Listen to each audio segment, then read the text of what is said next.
Hello and welcome to Market Domination. I'm Josh Lipton, live from our New York headquarters. There's just an hour to go till the closing bell, and stocks are eyeing their fourth straight day of gains. Let's welcome in now Inez Ferre joining us to break down the headlines. Inez, what are you seeing in the markets?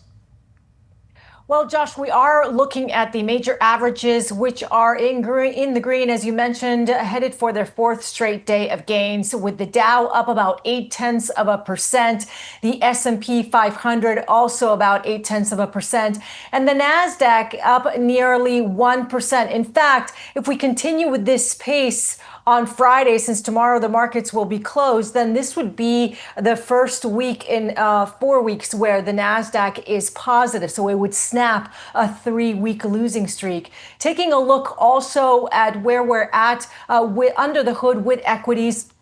We are watching the NASDAQ 100, a mixed picture with the MAG 7, but a reverse picture from yesterday, because you'll remember that NVIDIA yesterday was down today. That's popping up more than 1%. Meanwhile, Alphabet off its all-time high from yesterday, down about 1%, but still hovering around the 319 level. And then you're seeing the chip stocks that are in the green. As I mentioned, NVIDIA, other semiconductor names are also in the green, including Broadcom, TSM, and AMD as well. Looking at crypto, we are seeing a bounce with crypto, with Bitcoin up 3.5%. It was at around 90,000 just a few minutes ago. This is a substantial bounce from last week. We'll see if this is sustainable or if it is a bounce which will fade. But nonetheless, you are seeing the crypto stocks that are also in green territory. Robinhood up 10% after it announced that it is going to expand further into prediction markets, its fastest growing product offering. And then just taking a look at some of the commodities, we are watching a bit of a bounce with oil, Brent crude, and WTI that's higher, up about 1%, and also gold futures. Gold right now hovering at around 4,200 per ounce. Josh? All right. Thank you, Inez. Well, the Federal Reserve's beige book coming out a short time ago, providing some new insight into the health of the economy. Fed correspondent Jennifer Schonberger has more. Jen. Hey there, Josh. The Fed's beige book showed cooler consumer spending and hiring, along with higher prices for the first couple months in November. Consumer spending declined further during the month, due in part to the government shutdown. And this is coming on the same week that we saw retail sales for the month of September released, which were also cooler. So perhaps the consumer who had pulled back at the beginning of September continuing to spend at a tepid pace here through November. Now, when it comes to the job market, we saw a slight deterioration. Layoff announcements increased while employers are trying to limit headcount through hiring freezes, as well as only replacing people who leave. They are also managing employees through managing their hours. That is to say, if the workload increases, they increase hours using their existing employees. If the workload decreases, they decrease existing hours for existing employees. Now, also, we're seeing AI nip at the job market on the margins. A few firms reported that AI replaced entry-level positions or increased productivity for their current workforce, therefore curbing hiring. Employers are also dealing with higher labor costs because healthcare insurance premiums have gone up. Now, when it comes to inflation, the beige book reported a, quote, moderate increase in prices. Both retailers and manufacturers are experiencing higher costs due to tariffs. That apparently is widespread across the country. Now, the extent of passing on those higher costs to consumers has varied based on demand, competition, and of course, price sensitivity on the part of the consumer. Now, interestingly, prices declined for certain materials because of either weaker demand, reduced tariffs, or tariffs that have been postponed and haven't kicked in just yet. Looking ahead, businesses do expect that cost increases from tariffs will continue, though plans of whether to pass on those cost increases to consumers remain mixed. Of course, the Federal Reserve going to be using this anecdotal evidence for their policy meeting in just 2 weeks, and it takes on more significance because they're still dealing with a dearth of very current official data from the government to make their decision. They're actually not going to get the more current data until after their meeting. So perhaps this report taking on some more significance. And I would just say, Josh, looking at this report, the fact that consumer spending cooled, the job market looks cooler, while we saw some prices for materials coming down on weaker demand and a mixed bag of whether we could actually see price cost increases passed on to consumers may sway them towards more of a rate cut. All right. Back to you. Great roundup. Thank you, Jen. Appreciate it. Well, stocks building on strong gains for this holiday shortened week. The markets are on track for their best weekly performance since June. But my next guest says investors should be looking around the world for more opportunity. Join me now, we got Sahil Mahtani, 91 Investment Institute Director. Sahil, it is good to see you. So let's start there, because you argue that investors might want to think more globally when positioning their portfolios. Start there. How come? Why should I be looking overseas for opportunity? Make the case. Well, I think it's going to be more of the same, like what you've had this year. I mean, I'm looking at my screen today. The S&P is up 16%. The Nikkei is up 25%. Hang Seng's up 30%. I mean, this has been a year where you've seen inflation come down, growth expectations remain high, and policy be easy. I think we are still in a kind of Goldilocks world for next year. And we're still in a world where the dollar is in a multi-year weakening. And I think emerging markets, I think non-US assets will benefit from that. The US is still a great place to invest money. I think US assets will do perfectly well. But typically when the dollar goes into a kind of decline, as you've seen this year, and as I expect next year, rest of the world assets just do very, very well. So I think more of the same, really.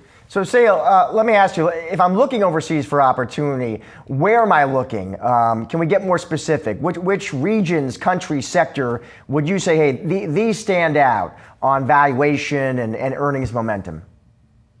Well, so this year, the key trade was AI, but outside the US. Korea was the best performing asset. And I think as long as the AI earnings medium-term trajectory continues to go up, and I'm not bearish on AI at all, I think you want to be exposed to the AI theme. I think poorly understood is the idea of net issuance. So in China, the big detractor for returns over the last decade was something called net issuance, which is the companies coming into the index and out of the index at higher valuations. We think that has changed in China permanently. So I think China will do well, especially the AI-linked stocks. And historically, emerging markets have done very, very well when the dollar has declined by a few percentage points. EM typically has the highest beta to a falling dollar.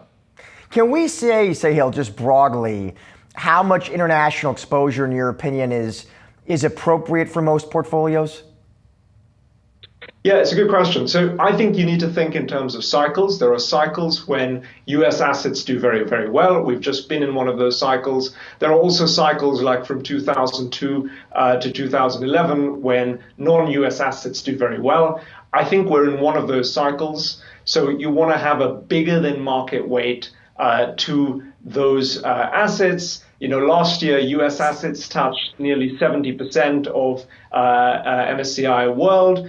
I think you need to pare that back down much, much lower to take advantage of the opportunities overseas. In terms of the great AI trade, Sahil, you say here, unlike the internet era where gains were concentrated, AI could more broadly impact sectors and geographies through cost efficiencies, productivity gains, new business models. Where do you see the AI investment opportunity right now, Sahil? Which categories, which sectors? I think the way the place where we're seeing it most is service-based industries with high level of human costs. So finance, other professional services industries. Look, NVIDIA has given us good guidance for the next 3 to 4 quarters. So actually, in some sense, we have confidence that this isn't, the AI bubble, quote unquote, is not going to burst soon. But clearly, there's a reassessment about whether unit costs in AI can continue to be so negative. We've had a period where unit costs in Uber or Amazon were negative, but then, the $3 cab ride that you got to cross the city, that disappeared. And so we're probably past this point where unit costs can keep being negative. I think investors are going to start asking questions about, the productivity gains that will ultimately justify the hundreds of billions in the AI data center spending. And when I see numbers like we have to cut 5% of all global labor costs to make this work, I do think that is slightly pie in the sky. So I'm not pessimistic on AI. I think it's going to have to show more progress to earn confidence. I think the way we're framing it is the risks of a super bubble, which we thought was relatively likely, sort of akin to what you had at the tail end of the 90s, that the risks of that have actually gone down in the last few weeks because investor skepticism has increased. But we still think AI is going to do very well, and we still think ultimately it's a transformative technology that will have a huge amount of cut through, particularly through those professional services industries I mentioned earlier. Finally, Sahil, it's interesting, AI's impact on the market, and I want to get your take on the Fed's impact on the market as well. In the sense, Sahil, listen, we started questioning whether there was going to be a cut next month. Right, it became a coin toss or something less, and jitters started popping up. Now we've become convinced, okay, the cut's more likely next month, and green across my screen. I'm just curious how you think about that dynamic. Yeah, so look, big picture, you as an investor have to think about whether growth or inflation is going to dominate in the coming year.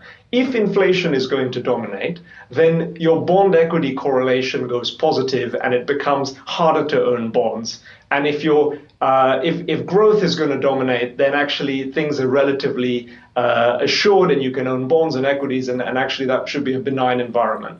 We think inflation is set to come down. We think as a result, Fed policy is set to be in a relatively easy mode, more worried about unemployment than inflation.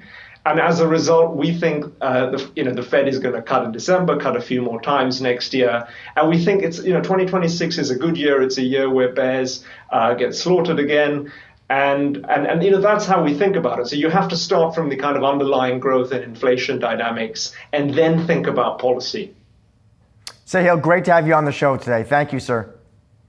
Thank you so much. Pleasure. Coming up, we take a look at how options traders are playing the AI space. That's coming up next on Market Domination.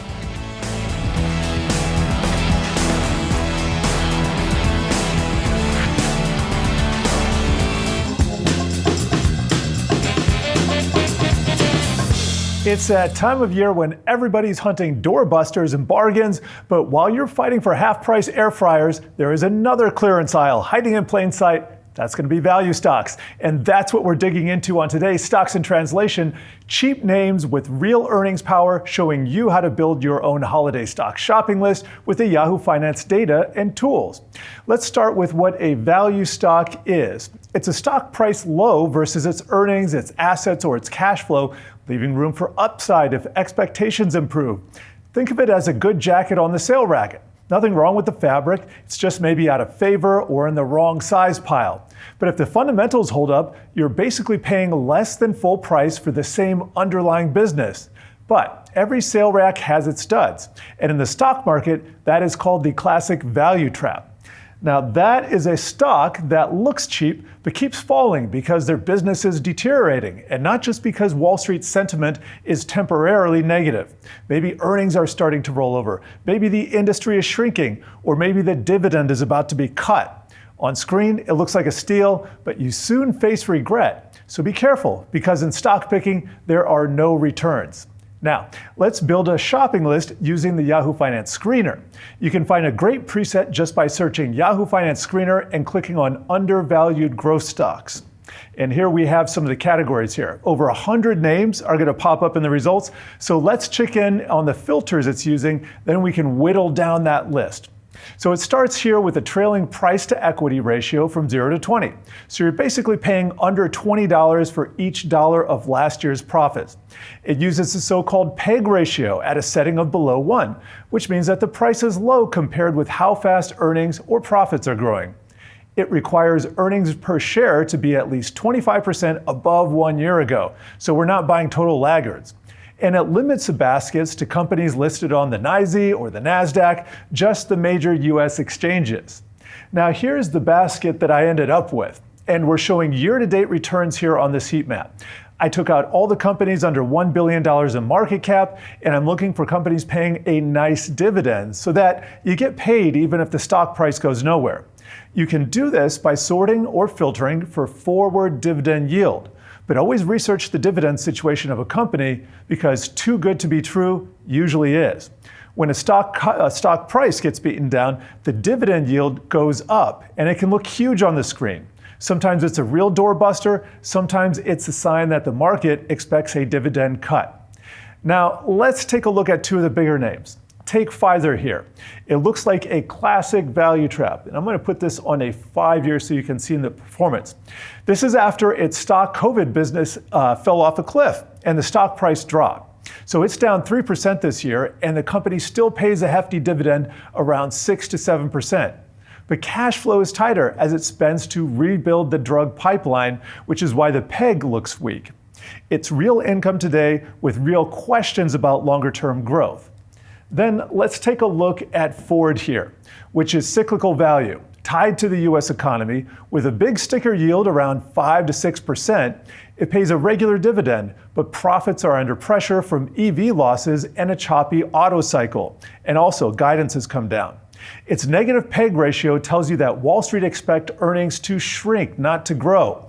And this is a doorbuster where the yield is real, but the fundamentals, they have to earn it. It's up over 30% this year, but it's still been cut in half from its 2022 all-time highs. So how do you keep your holiday value basket from turning into a bag of returns? Here is what to watch next. And I got a nice little list here for you.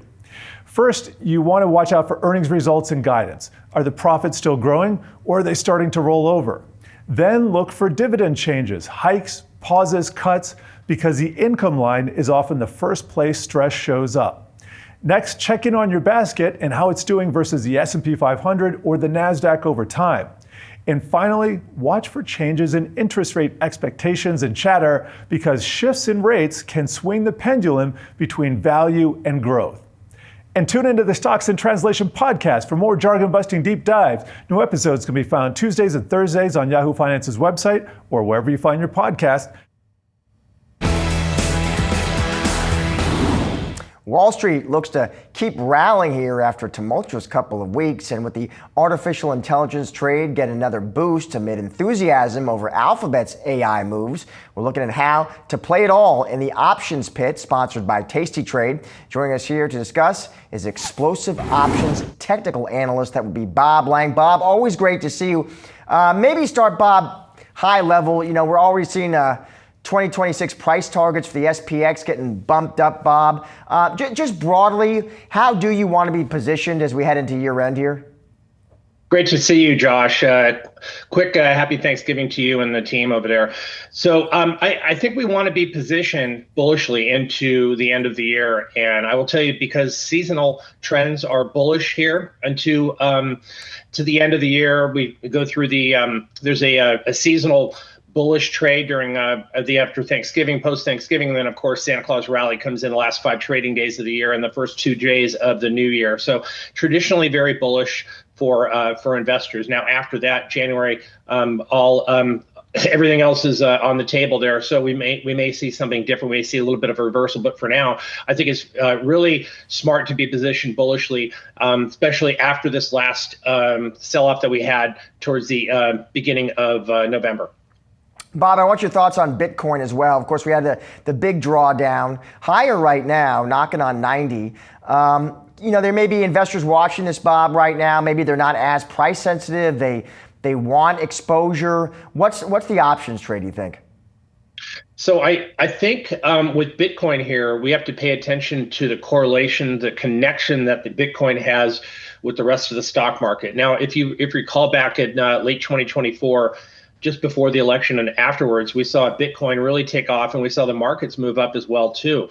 More recently, we saw Bitcoin fall sharply off of its highs around the 125,000 area to about 82, 83,000, and the market sold off as well too. So if we see some strength in Bitcoin, and we see some strength in the markets, we see that connection continue to be valid. We should see the markets move up as well too. But as far as options are concerned, Josh, I think with the drop in volatility, we've had a 40% drop in volatility just in about 4 trading days. It's a pretty substantial move down. That has been positive for the markets, and it's also set up a strong technical signal for something that people haven't been talking about either. Bob, I want to get to some specific names too for you, including Meta. Now that one has been whacked. It's down almost 15% here in the past month. I talked to Brent Till over Jefferies this week, still bulled up on the name, Bob, still a believer, thinks that the moves here have been over-exaggerated, he says, told us he still thinks Meta is, I think he said, unbelievably positioned here in his opinion. But what do you see, Bob?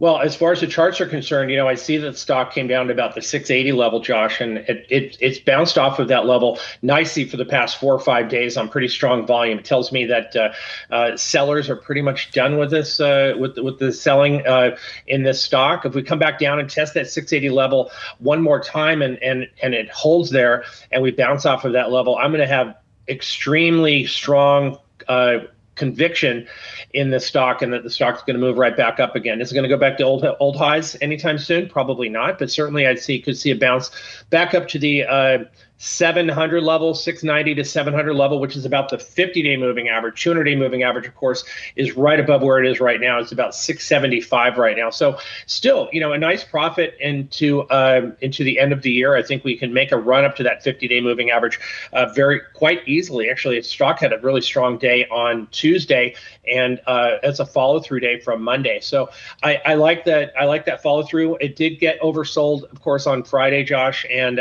it's bouncing back. One more trade before we let you go, Bob. Walk me through Vertiv.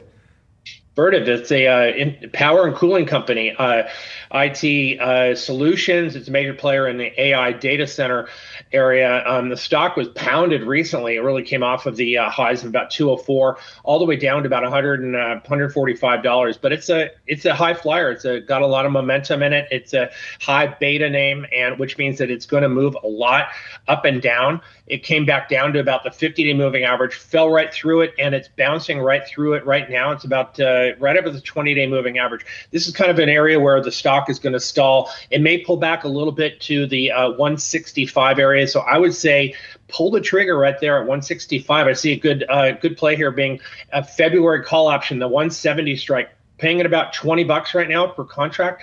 I think if the stock gets back up to the old highs to about 200 to 205, this stock is going to explode, and those options are going to go up sharply as well. Bob, always great to see you. Happy Thanksgiving. Thanks, Josh. You too. Happy Thanksgiving. Coming up, we take a look at some of the top trending tickers on Yahoo Finance. Stay tuned.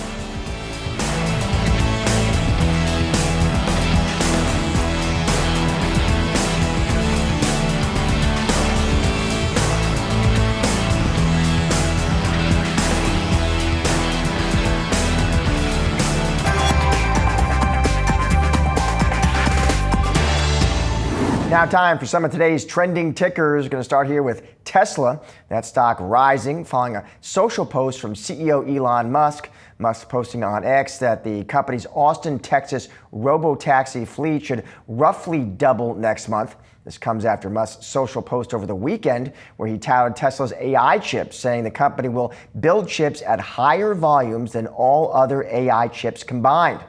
And the Pentagon reportedly concluding that Alibaba, Baidu, and BYD should be added to a list of companies that aid the Chinese military.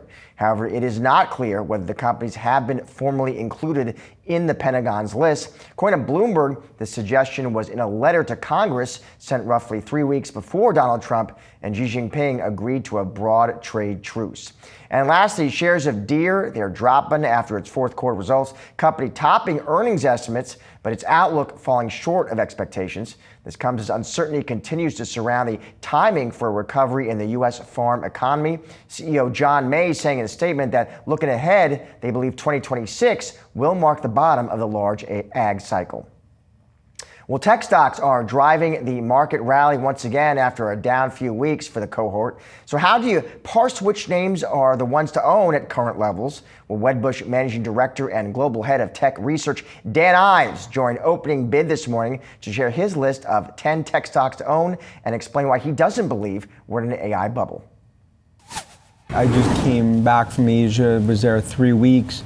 Demand to supply is 12 to 1 for NVIDIA chips. I mean, we've seen acceleration in terms of demand, well, even over the last 3 months by 30%. Look, it speaks to our view, only 3% of companies in the US have gone down the AI path. Globally, it's less than 1%.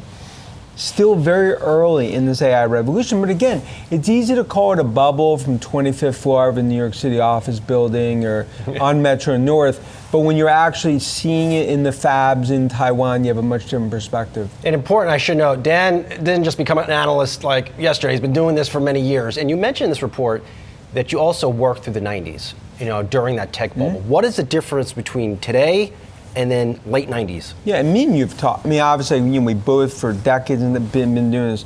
So look, late 90s, the average tech company is trading at 30 times revenue. Like Global Crossing, remember Global Crossing? Today, yeah. 27 times earnings. Yeah. That bubble, when we talk about bubble, that was really created by companies that had really minimal business models, PowerPoints. Today, it's big tech, $1 trillion in the balance sheet, $300 to $400 billion of free cash flow. And also, this is a true fourth industrial revolution. The use case on enterprise, it's the future, robotics, autonomous. And that's why I just continue to say this still continues to be, it was 9 p.m., it's now 10:30 p.m. in the AI party that goes to 4 a.m. and the bears watch the party through the windows from the outside. I want to start, let's go down this list. Let's start with NVIDIA, because you and I have been talking about NVIDIA for years, but you also wrote another note today calling NVIDIA the Rocky Balboa of the AI trade. What is left for NVIDIA to achieve next year, and where does the stock go? Look, it comes down to the demand to this point has only been U.S. Think about sovereigns, what's happened in Asia, and ultimately what I think will be breaking back into the China market with the regulatory. Look, I think NVIDIA earnings numbers, they're underestimated probably 15-20% over the next year. Is that mostly because of China? I think it's China, but also I think it's just the overall demand in the U.S. Mm-hmm. Now, look, even though on the Google TPU, worries about Tommy Gunn or whatever you want to say, Drago coming to get Rocky Balboa, just to continue with the thesis. I love Rocky 5, Dan. It gets a lot of crap, but that's a good movie. I'm actually more bullish on Rocky 2. Rocky 2, okay, fair enough. Okay. But look, the reality is that there's one chip in the world fueling the AI revolution, and that's the godfather of AI, Jensen, NVIDIA. But look, demand and supply is 12 to 1. Mm-hmm. Meta, they can't get all the chips they want from NVIDIA. As someone that has been very right on NVIDIA, very early on NVIDIA, is it laughable to you that Google is now getting some attention with its chips that it's been making, and suddenly we all supposed to care about them? Look, it's part of the reason, we've been so bullish on Alphabet or Google just because my view, you start off the year, New York City cab drivers bearish on Google, right? Given DOJ, breakup, AI is going to ruin their business model. But it shows now, they're getting major mojo. But this is just another additional sort of catalyst for them. But I continue to view NVIDIA 250 continues to be my view where that thing ends a year from now. NVIDIA, and then let's hit up Palantir. We just had Alex Karp at our Invest event, and he made, obviously, he's co-founder of this company, he made a strong case for Palantir. What's your case for Palantir? It's the Messi of AI. Look, it just comes down to this is a company that when it comes to use cases, no one could compete. Now you could say it started off on the government side, but for all the work that we've done, that's why there's a name like the haters, they hated it, 12, despise it, 50, yelling from the mountaintops at 100. It continues to be, in my view, what's going to be $1 trillion company in the next 2 or 3 years. Now look, is it super expensive today? Of course. But what happens when commercial bookings is 5x from where they are today? And then let's hit another one. Tesla, Elon Musk signed, sealed, and delivered. He's got his pay package. What does next year hold for them? And are robo-taxis, that rollout next year, the main driver of the stuff? Biggest chapter of growth ever in its history. It's about robotics. It's about autonomous. Musk now wartime CEO. And I continue to view, I mean, base case $600, bull case $800. They are going into what I believe, when it comes to AI, physical AI, two best companies in the world, it's NVIDIA. Are they a car company? And Tesla. They're not. Look, I think it's almost offensive to call them a car company because I view them as just a pure technology company. I think investors continue to underestimate what that's going to look like. Not on your list. I wanted to, before we wrap this up, a couple names not on your list that surprised. Salesforce, not on your list. Amazon, not on your list. IBM, some of these old school companies. Like, why wouldn't they make this list? And those are all in our IVES AI 30 in the ETF. But I'm looking at and those are names that we're very positive on in terms of where they're going to go. You know what Arvind and Benioff are doing. But this comes down to these are our top 10. These are the elite, right? I mean, these are the names that I kind of view each in its own category, are really, really defining the AI revolution. Salesforce, obviously back against the wall, everything Benioff's doing, I think they're going to be successful. What Arvind's doing, taking a page out of really Nadella's playbook in terms of what they're doing at IBM. Any chance in hell for Intel now that it's backed up by the government?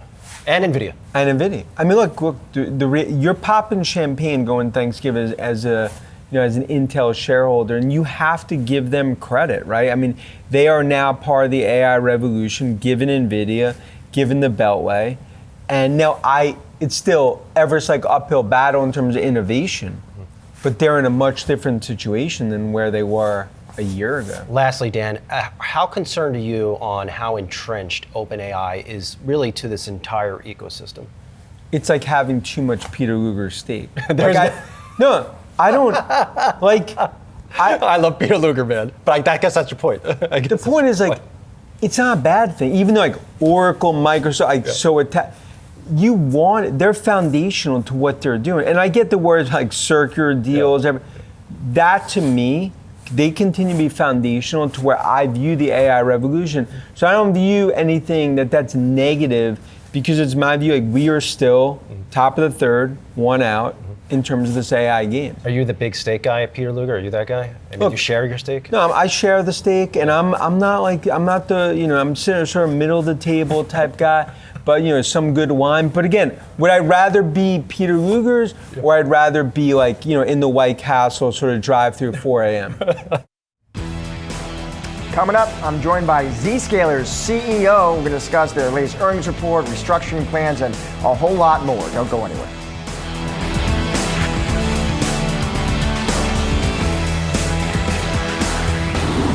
Shares of Zscaler are tumbling after reporting first quarter earnings on Tuesday. The company posting a strong top line beat, but profitability and outlook weighing on the stock. Here to walk us through the report, we got Zscaler CEO Jay Chaudhry. Jay, great to see you as always. Stock is under pressure here today, Jay. Of course, we should know under pressure after a tremendous run, Jay. But walk us through the earnings report to start with, Jay. What are you seeing in the business? So, Josh, thank you for having me over. We delivered amazing results. ARR grew 26%. Our revenue growth was 26% as well. RPO accelerated to 35% year over year. And our free cash flow margin was 52%. In fact, if you take revenue and free cash flow together, we are performing at the rule of 78. There are very few companies in the SaaS world that are over $3 billion in ARR and are growing at over 25%. We're very ecstatic and happy with the results we posted. Jay, I was talking to an analyst this morning who covers you all, smart guy, friend of mine, and he said, I'd like to hear Jay separate out Red Canary results, referring to the acquisition you all closed in August, from organic results. I think what he was really trying to get at, Jay, is organic slowing down? How do you answer that? Yes, I think that's part of the confusion analysts had. But with Red Canary or without Red Canary, our growth was strong, our operating margin was strong. Red Canary is an important acquisition for us. but from contribution margins point of view, it's relatively small. The biggest thing they bring to the table for us is agentic technology that's allowing us to really do some of the security operations in a better way. So our growth on the top line as well as ARR was very strong without Red Canary as well. Let me ask you, Jay, when you look into, through year end and beyond, what does enterprise spending look like, Jay? How would you characterize it? How healthy, how resilient?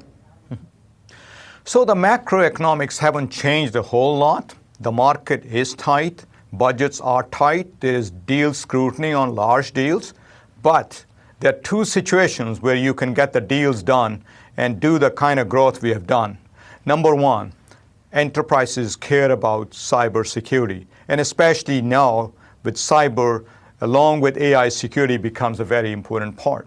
We do that very well. The second part is, since there's pressure on budgets, so CIOs are looking for cost reduction, they're looking for simplification, consolidation, and our platform can eliminate a lot of network and security point products. There's so many firewalls, VPNs, routers, switches sitting out there that can be taken out.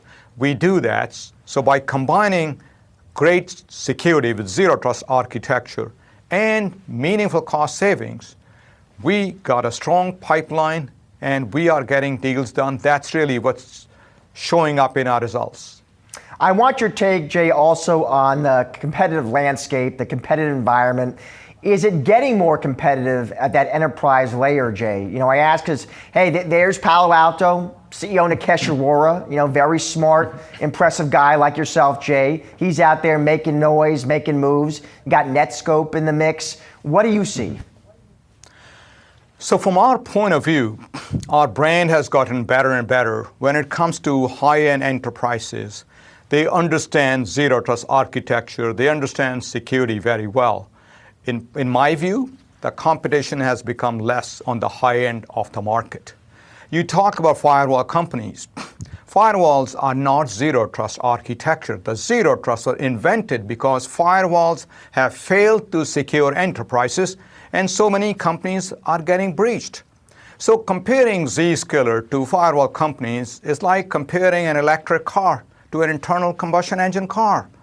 Can you ever get to zero emissions with internal combustion engine cars? Never. So that's one part of the area. I don't really see firewalls as real competition. Then there are smaller companies trying to come and try to offer platforms. You can't expect a small company that's losing a lot of money to compete at the platform level. My competition is not really these vendors.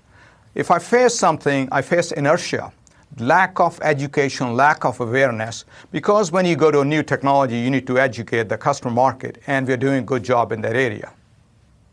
I want to dig into AI a bit more with you, Jay. Two questions. One, just help me understand how you're helping customers implement AI, Jay. And two, more broadly, I would just love to get your take about where you think we are in this great AI cycle.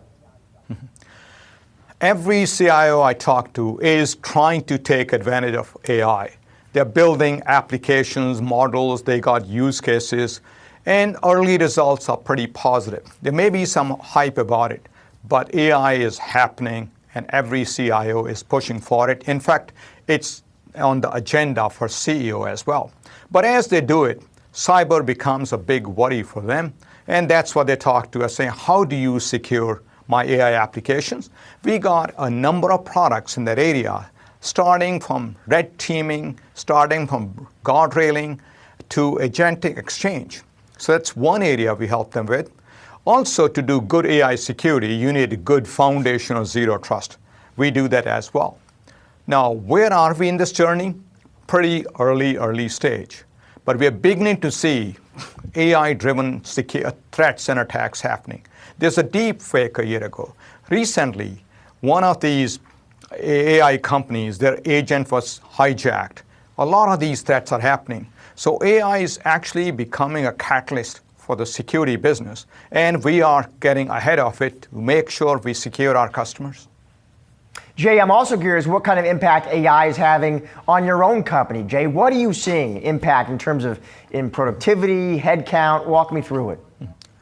So we are seeing tangible impact on productivity on certain use cases. I won't try to say AI is doing magic across the whole thing, but take meaningful use cases for customer support. We are seeing resolution of cases at a much faster pace. We are able to train our support engineers so they can really handle more complex cases assisted by AI. Very, very clean use case. Then you look at the second area. That's software development. Whether it's testing or some of the code generation, we are seeing tangible results. So the impact it's having is that rather than having to increase my headcount overall by X%, I can do a lower headcount reduction. The productivity numbers, you see different ranges all over. Some of the things we have seen in our business is somewhere in the 10 to 15% is fairly pragmatic. Final question, Jay. I'm always curious to get your take on just the overall threat landscape, Jay. What do you see and how is it evolving? Unfortunately, threat landscape is getting worse and worse. But it's natural, as more and more business goes online, as more AI tools become available, hackers also use automation of AI tools. Hackers are using AI tools to identify attack surface. So it is getting worse. The good news is that AI is also helping providers like Zscaler. We are using AI technology to find literally a needle in a haystack, identify some hacker activity that couldn't be picked up before. So using our technology, with all the data we have tremendous amount of data, about 500 billion transactions per day that no one else has. Because before anything bad happens, reconnaissance takes place. We can see that and identify those things sooner. So I believe we can fight AI with AI to keep our customers safer. Jay, it is always great to see you. Happy Thanksgiving. Josh, same to you. Thank you. We're wrapping up today's Market Domination. Don't go anywhere. We've got you covered with all the action following the closing bell. Stay tuned for Market Domination Overtime.